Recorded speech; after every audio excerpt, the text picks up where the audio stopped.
Hi there, and welcome to Wassel Woodworking. On today's episode, I'm going to be making this lid for this cookie jar. A friend of mine had this cookie jar, and when he was a kid, his grandmother had one exactly like it. Well, he found this at a garage sale, and it was missing the lid, so he wanted me to make a lid to fit on it so he could put cookies in it. So the lid is actually made of walnut. It's actually has 14 staved individual pieces glued together, and the top actually has 8 individual pieces, allowing you to lift it off the cookie jar. So join me in watching how this is made. So I'm starting with a nice thick piece of American walnut and cutting it to the width that's necessary, using a push stick to be nice and safe. Once I get that angle determined, I start running them through the saw blade, and there actually turned out to be 14 of these, but that was actually a mistake, but it all ended up working out. Once I put them all together, I noticed that they all fit, so that was good, but then I decided that there was a small gap, so I went back and cut 4 more just to fill that gap. And 1, 2, 3, 4, and I'm done. So I've got all the pieces here, and while they fit very, very well, what I'm going to do is I'm going to leave a seam that I can later separate, straighten it up, and put them back together, and that way there won't be any gaps. So now I'm just using Titebond woodworking glue, and this works out great, so I lapse forward to show you finishing all that up. What I do is I end up putting a piece in the center, and like I said earlier, there's going to be a gap. It's not perfect, so you got to figure out where that gap is. In this case, it's closer to the center, and I'm going to end up taking pieces and wedging them in there. But this piece of wood that I've slid in there is going to allow it to come apart, so that once I have them wedged in, and here are the first 2, that I'll be able to break it apart easy, smooth out the center so they're perfect alignment, and glue it back together, and that way you'll never see any cracks at all like you would if I just glued them all up without these little slips of paper. And you can fold them over, do whatever you have to do to get them in there. Once the clamp is tightened up, it presses them together pretty well. The clamps I'm using in this case are nothing more than hose clamps, very large ones, and sometimes you have to link them together to make them reach all the way around the circle, and when you tighten that up, it does really well. So those 2 pieces of paper I just had in there were because the angles were slightly off, so by putting those in there, it'll force these others to be tighter in the center, and then when this dries, I will then sand this flat and then put it back together. And take that strip out, obviously, and that will make all the seams very nice and tight. So for now, I just gotta let this thing dry. So I'm gonna wipe the excess glue off. Okay, so now we're going to undo this. The glue should be good enough.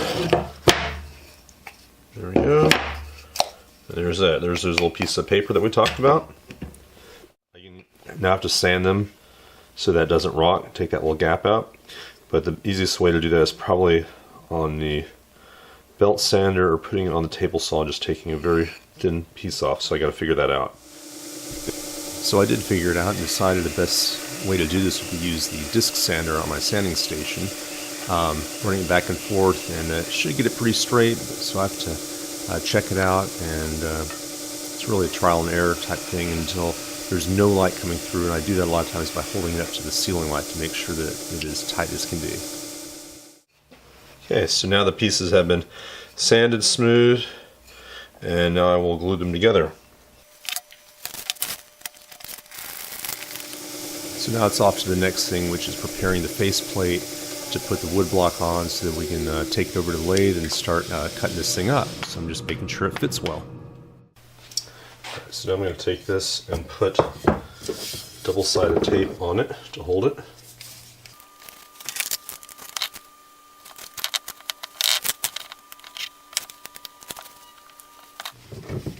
There we go. Now it's mounted, and I'll hold on there. I'm just going to use a clamp to really put some pressure on it to hold it in place. So now I've mounted that block onto the lathe, and run along the face here, trying to get rid of the glue and smooth it up a little bit so that I can figure out what I'm working with here. So the side that you see right now is actually going to be on the inside of the lid towards the cookies. And so I work on this for a bit. And then I ended up taking that off and cutting the diameter down to get it a little bit smaller so I don't have to cut so much off using the tools. And put that on, and it's time to start that one up. So now I'm going to move this steady rest around to work on that corner. So this thing needs to be rounded because it's got to fit into the lip of the cookie jar so that it seals well. And this takes a lot of back and forth. I probably went through this thing 10-15 times, taking off, checking, going back and forth. So I've taken a couple of the highlights here. You can see how nicely it was spitting off the shavings. And then I'm going to take that gouge and work on the outside a little bit more, trying to recess it in. Once I get that where I like it, I ended up taking another tool. This is really a parting tool, but I'm going to use this to go into the edge of it and create a lip that will actually end up covering the top lip of the cookie jar itself so that it fits nicely. And once I get done with this, I end up cleaning things up, and then it's ready to start sanding. Now here's a neat tool I love using.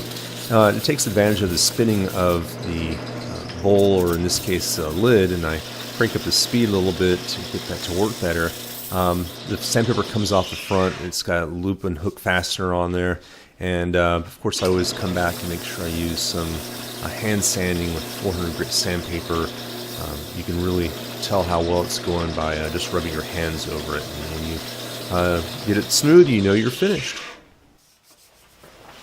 So I put this on here now, and the lid that I finished the bottom on will eventually snap in there, and that will give me the ability to work on this side of it and get it all straightened out. So I'm going to keep that close so I can check over and over, and then I'll put double-sided tape in there, and then it'll sit into that. So let's see. So I'm going to first make sure that it's flat. So what I meant by saying it's flat, I got to make sure the front is in one plane. This piece of wood I'm using, I've used to make bowls in the past. You can look at some of my older videos and probably see it. But I want to get it to where everything's nice and true, and then I start working on making sure that the inside is the right size, and then I'll switch around and work on the outside of that piece, just smoothing that up. It's not necessary, but it's just, yeah, it's fun to do. And once I get that done, it's a matter of stopping and starting this thing probably about 20 times to make sure that the bowl lid fits in there just perfect. And when it does, or it gets really close, and I take another little shaving off that inside front to make sure it fits in there just perfect.